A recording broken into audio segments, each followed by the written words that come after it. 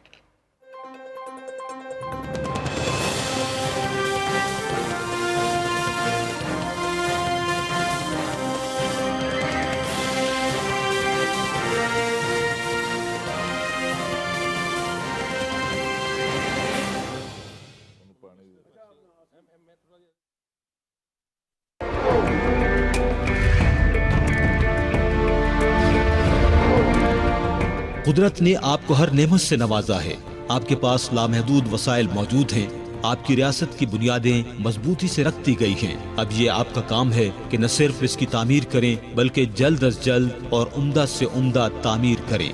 سو آگے بڑھیے اور بڑھتے ہی جائیے.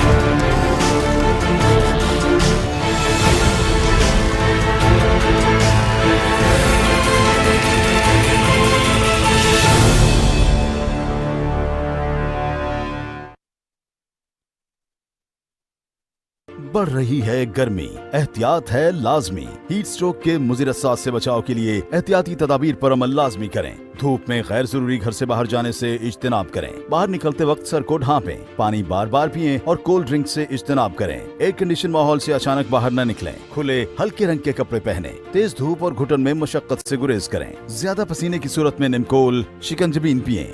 طبیعت زیادہ خراب ہونے کی صورت میں متاثرہ کو فوری ٹھنڈی جگہ پر لٹائیں اور پانی کے چھینٹے ماریں یا پٹیاں کریں. طبیعت نہ بہتر ہونے کی صورت میں متاثرہ کو فوری قریبی ہسپتال منتقل کریں. حکومت پاکستان.